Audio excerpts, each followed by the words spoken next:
Hello नमस्ते दर्शकबिन, आज हामीसँग उपस्थित हुनुहुन्छ आसाम नेपाली साहित्य सभाको केन्द्रीय समितिको सदस्य हुनुहुन्छ श्रीमान विपुल उपाध्यायजी। उहाँसँग अन्तर्वार्ता लिनुको लागि आएको छु र प्रथम क्वेसन रहेको छ, सर तपाईलाई आज भानु जयन्ती हो, यस विषयमा नवप्रजनलाई के भन्नु चाहनुहुन्छ? धन्यवाद। सर्वप्रथम त म डिएसडी जिम्बा च्यानलका प्रोप्राइटर भनौँ विकास जिम्बाज्यूलाई धन्यवाद ज्ञापन गर्न चाहन्छु। उहाँले आफ्नो व्यस्तताको माझ म समक्ष आएर 2-4 कुरा सोध्नु भएकोमा धन्यवाद छ हजुरलाई। हो, तपाईले प्रश्न राख्नुभयो म समक्ष। आज भानु जयन्ती 208औं भानु जयन्ती आज मनाइयो। विशेष गरेर भारतवर्षमा 13 जुलाईको दिन आदिकवि भनेर चर्चित भानुभक्त आचार्यको जन्मदिनलाई भानु जयन्ती मनाइन्छ। खास गरेर 29 असारको दिन र यी कवि भानुभक्त आचार्यको जन्म नेपाल पश्चिमाञ्चल तनहुँ जिल्लाको चुन्दी रम्घी गाउँमा भएको हो। 1871 सनको आजकै दिन भनौँ अथवा 29 जुलाईको दिन। तसर्थ उनको जन्मतिथिलाई हामीले एक वरिष्ठ साहित्यकारको रूपमा नेपाली भाषा साहित्य संस्कृतिको विकासको क्रममा जुन भानुभक्त आचार्यले दिएको अवदानलाई कदर गर्दै उनीको जन्मतिथि समग्र रूपमा हामी मनाउँछौँ। तसर्थ भानु जयन्ती मनाइएको हो।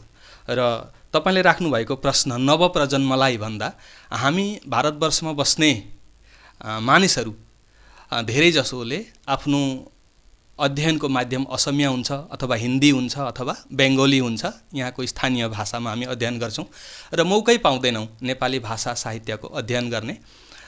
र मौका नपाएकोले गर्दाखेरि नेपाली साहित्यका वरिष्ठ कवि साहित्यिकहरूको विषयमा पनि हामीले जान्ने मौका पाउँदैनौँ। र यो भानु जयन्तीको सुखद उपलक्ष्यमा आदिकवि भानुभक्तलाई सम्झिएर उनीद्वारा रचित कविताहरू, रामायणका श्लोकहरू पाठ गरेर आफ्नो भाषा साहित्य संस्कृतिको जगेडा गरौँ भन्ने उद्देश्यमा भानु जयन्ती मनाइन्छ।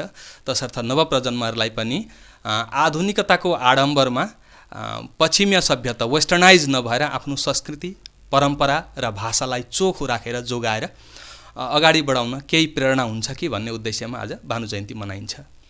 र उनीलाई आदि कवि भनिन्छ के उनी नेपाली साहित्यका प्रथम कवि हुन्? अवश्य होइनन्। नेपाली साहित्यको इतिहासमा, कुनै पनि साहित्यको इतिहासमा प्रारम्भिक पर्यायमा सवाई लेख्ने, कविताहरू लेख्ने चलनहरू आउँछ। त साहित्यका फाँटमा कवितालाई नै लगभग हाम्रो पहिलो विधा भनिन्छ। अन्य भाषा साहित्यको कुरा गर्दा पनि त्यस्तै नै हुन्छ। त नेपाली भाषा साहित्यमा कविताको विधामा अथवा वीरगाथाको कुराहरू लेख्ने नेपाली साहित्यको जुन परम्परा नेपालबाटै सुरु भएको भन्न सकिन्छ। पृथ्वीनारायण शाहले नेपाल एकीकरण गर्ने समयावधिमा पृथ्वीनारायण शाहको वीरत्व, राजा रजौटाहरूको वीरत्वको कुराहरू कविताको शैलीमा उतार्दै या त आफ्नो नाम कमाउने उद्देश्यमा होस् या त राजासँग केही उपहार पाउने उद्देश्यमा लेख्ने चलन थियो। र प्रारम्भिक पर्यायमा वीर धाराका कविताहरू लेखिए, जसमध्ये हामी शुभानन्द दास प्रथम नेपाली कवि भनेर हामी चिन्दछौँ। उनीले वीर धाराका कविता लेखे, शुभानन्द दास। त्यस्तै गरी शक्तिवल्लभ अरियाल, उदयानन्द अरियाल, सुन्दरानन्द बाडा, राधावल्लभ अरियाल, गुमानी पन्त, यदुनाथ पोखरेल, यसरी कैयौँ कविहरू छन् उनीभन्दा पूर्व जसले वीरधाराको कुराहरू लेखे। र वीरधारा तबसम्म चलो जब नेपालमा सुगौली सन्धि भयो। 2224 राज्यहरू एक भए। पृथ्वीनारायण शाहले भारतवर्षको विभिन्न प्रान्तसम्म आफ्नो अञ्चल बढाउँदै जानुभयो, राष्ट्रको सीमा बढ्दै गयो। आजको काङ्गडा, मलाउ, गढवाल यी जम्मै फेरि नेपालमा गाभिए। पहिला त भारतमा थिए, नेपालमा गाभिए पृथ्वीनारायण शाहको पालामा। अनि पुनः अङ्ग्रेजहरूसँग लडाइँ गरेर सुगौली सन्धि बन्न गयो। अनि सुगौली सन्धि मार्फत नेपालमा रहेको ठुलो धेरै एरिया काङ्गडा, मलाउ, गढवाल देहरादून, भाक्सु यस्तो यस्तो अञ्चलहरू भारतमा गाभिए र त्यो घटनाले गर्दा त्यस समयका नेपालका कविहरूको सोच विचार पनि बदलियो, लेख्ने शैलीहरू पनि बदलियो, परम्परा बदलियो कि राजै सर्वसर्व होइन रहेछन्, वास्तवमा हामी त प्रभुको अधीनमा रहेछौँ, भगवानको प्रतिस्तुति गर्नु हाम्रो दायित्व रहेछ। यस्तो सोच विचारहरू कविहरूको मनमा आएर वीरधारा तिरबाट भक्तिधारातर्फ जान्छ र यो भक्तिधाराको क्रममा पनि कृष्ण भक्तिधारा आउँछ, जसमा वसन्त शर्मा लुइटेलको कुरा, इन्दिरस, विद्यारण्य केसरी, वीरशाली पन्त यस्ता यस्ता कविहरूको कविताहरू पनि हामी देख्ने गर्छौँ। त्यस पछाडि राम भक्तितर्फ जान्छ अनि राम भक्तिधारामा पनि रघुनाथ पोखरेल आउनुहुन्छ नेपाली साहित्यमा। त्यस पश्चात बल्ल भानुभक्त आचार्यको नेपाली साहित्यमा आगमन हुन्छ भनेपछि लगभग नेपाली साहित्यमा भानुभक्त आचार्यभन्दा पूर्व 20-22 जना कविहरूको कविताहरू, वीरगाथाहरू लेखिएको सवाईमा भनौँ अथवा कविताको शैलीमा देखिन्छ। तर आज तपाईँ हामी जुन भाषामा बोल्दैछौँ यस्तो परिष्कृत र परिमार्जित भाषामा चाहिँ लेखिएका थिएनन्। त्यस समयमा लेखिने शैलीहरू जस्तो कतै गढवालीको मिक्स छ हैन, कतै हिन्दी भाषाको मिश्रण, कतै उर्दू भाषाको मिश्रण, कता कता ब्रजवली भाषामा लेखिएको जस्तो पनि लाग्छ। त शुद्ध लेखन शैलीमा चाहिँ माफ गर्नुहोला, शुद्ध लेखन शैलीमा चाहिँ भानुभक्त आचार्यले जुन वाल्मीकि रामायण, आध्यात्म रामायणको सृजना गर्नुभयो, अनुदित भन्छन् मान्छेहरूले, अनुवाद वास्तवमा नभएर आफ्नै तरहले शार्दूल विकटित छन्दमा खूब सुन्दर तरिकाले महाकाव्य लेख्नुभयो। धेरै ठुलो लामो 8वटा काण्ड भएको 1319 लगभग हुनुपर्छ श्लोक भएको एउटा ठुलो महाकाव्य जुन रामायण लेख्नुभयो। त्यसले गर्दा त्यो रामायणको अवदानको लागि हामी उहाँलाई आदिकवि भन्न रुचाउँछौँ। उनीभन्दा पूर्व चाहिँ त्यस्ता महान ग्रन्थ खण्डकाव्यको रूपमा आए तापनि महाकाव्यको रूपमा चाहिँ आएका छैनन् चाहिँ मलाई लाग्छ। र अर्को प्रश्न रहेको छ, उनको रचनाहरूमध्ये सबैभन्दा जनप्रिय कृति कुनलाई भन्नु चाहनुहुन्छ र किन? हजुर, अति सुन्दर प्रश्न। आदिकवि भानुभक्त आचार्यले रामायण लेख्नुभयो, जसको रचनाकाल विक्रम सम्वत 1910 भनिन्छ। भक्तमाला लेख्नुभयो, प्रश्नोत्तरमाला लेख्नुभयो, त्यसै गरी वधु शिक्षा लेख्नुभयो। हाम्रो समाजमा नारीहरूलाई के कस्तो निर्यातनहरू भएको छ अथवा एउटी गृहिणी, कुशल गृहिणी हुनु के कस्तो हो, कस्तो उनमा चरित्र हुन आवश्यक छ, कस्ता बानी बेहोराहरू रहनुपर्छ इत्यादि इत्यादि कुरा समेटेर वधु शिक्षा लेख्नुभयो, रामगीता लेख्नुभयो, जसमध्ये रामायण नै सबैभन्दा चर्चित मलाई लाग्छ।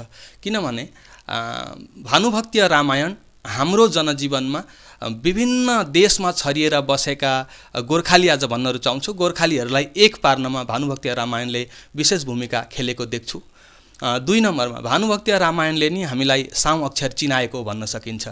हाम्रा मानिसहरू निरक्षर थिए, विशेष गरेर नेपालमा रहने जनताहरूलाई शिक्षाको व्यवस्था थिएन। राणा शासनमा भनौँ अथवा त्यहाँभन्दा पहिला राजाहरूका सन्तानहरूलाई मात्र शिक्षाको व्यवस्था थियो। त त्यस्तो अवस्थामा अक्षरसम्म साउँ अक्षर चिनाउने काम भानुभक्तीय रामायणले गरेको हो। बुवा हजुरबुवाहरूले भनेको श्लोक सुनेर श्लोकहरू सिक्ने गरिन्थ्यो। बिहेमा रातभरि जग्गेमा, आज हामी गीत गाउँछौँ नाच्छौँ होइन, त्यो समयमा चाहिँ बिहेमा जग्गेमा दुईपट्टि बसेर भानुभक्तीय रामायण श्लोक पाठ गरे उज्यालो पार्ने व्यवस्था थियो।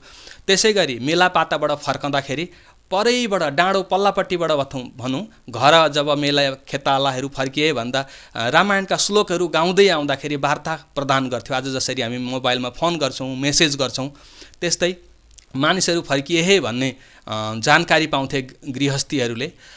त्यसरी नै ज्वाइँ ससुराली जाँदा ज्वाइँ आउनुभयो, अब आज रामायण पाठ गरेर सुनाउनुहुन्छ भन्ने चलन थियो। अनि ज्वाइँ भनाउँदाहरूले पनि अब ससुरालीमा गएर रामायण पाठ गर्नै जानिएन भने त बेजेतको कुरो हुनुभयो होइन।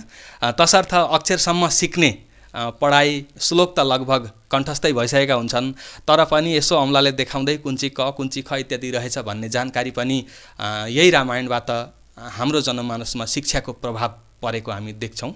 त यसै त उहाँका जम्मै विधाहरू अथवा जम्मै कृतिहरू महान छन्। त्यसमध्ये पनि सबैभन्दा चर्चित चाहिँ यो भानुभक्तीय रामायण जुन हो, त्यसैलाई म मान्दछु।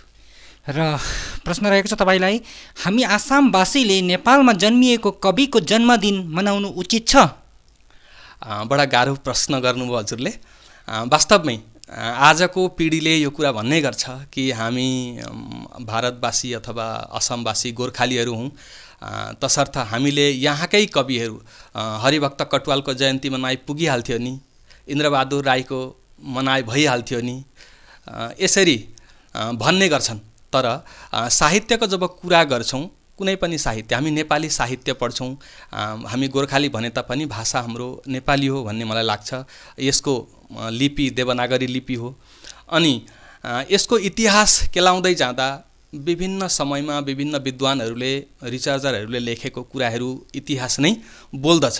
तसर्थ त्यो इतिहासको माध्यमले नेपालका कविहरूलाई छोडेर, जस्तो आदि कविको रूपमा अघि भन्यो हामीले मोतीराम भट्टको कुरा, लेखनाथ पौडेलको कुरा, यी महान व्यक्तिहरू जसले नेपाली साहित्यलाई धेरै अगाडि पुर्याए, विश्व दरबारमा पुर्याउन प्रयास गरे, त यस्ता महान व्यक्तिहरूलाई छोडेर हामीले केवल असममा जन्मिएका असमेली कविहरूको मात्रै कुरा गऱ्यौँ भने हाम्रा भाषा अधुरो हुन्छ, साहित्य अधुरो हुन्छ।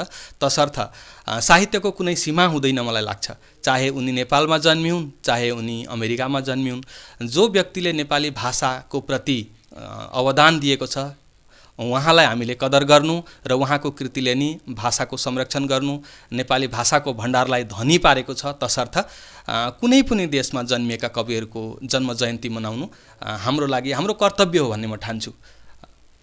र आसाममा बस्ने मानिसहरू हामी गोर्खा भन्नु रुचाउँछौँ, त्यसर्थ आसाम गोर्खा साहित्य सभा भन्नु मिल्दैन? म साहित्य सभाको केन्द्रीय सदस्य भएको नाताले मैले जानेसम्म, मेरो अध्ययनले भ्याएसम्म भाषा हाम्रो नेपाली हो। नेपाली भाषा भएको नाताले नेपाली साहित्यै हुन्छ भन्ने मलाई लाग्छ। जाति हामी गोर्खा भन्न रुचाउँछौँ, यसको कुराहरूमा धेरै वितर्कहरू आइरहेको छ। आजको प्रजन्मले गोर्खा भन्न रुचाउँछ हो, भर्खरै असम सरकारले नेपाली ग्रेजियसको ठाउँमा गोर्खा भन्ने शब्द लगाएको छ, यो अति नै आदरणीय छ।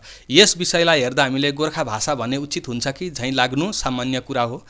तर मलाई लाग्छ नेपाली भाषा चाहिँ वास्तवमा हाम्रो भाषा हो, किनभने यो एउटा केवल नेपालको राष्ट्रभाषा नभएर विश्वभरि छरिएर बसेका विभिन्न उपजातिहरूलाई सँगाल्ने राई, लिम्बू, तामाङ, मगर, गुरुङ, नेवार जम्मैको अलग अलग आफ्ना भाषाहरू छन्। त यी बीच समन्वय र सम्प्रीतिको लागि नेपाली भाषाले ठूलो भूमिका खेलेको छ। यसलाई हाम्रो साझा भाषा भन्न सकिन्छ। तसर्थ यो केवल नेपालको राष्ट्रभाषा मात्र नभएर मोडर्न इन्डियन ल्याङ्ग्वेज जस्तो एक आधुनिक भारतीय भाषाको रूपमा पनि यसले भारतीय संविधानमा स्वीकृति पाएको छ। तसर्थ हामी यसलाई नेपाली भाषा भन्न रुचाउँछौँ, नेपाली साहित्य सभा भन्न रुचाउनै उचित हुन्छ होला। किनभने आज भारतवर्षका लगभग 36-38वटा विश्वविद्यालयहरूमा नेपाली भाषामाथि पठन पाठनको व्यवस्था छ, गोर्खा भाषामाथि पठन पाठनको व्यवस्था छैन।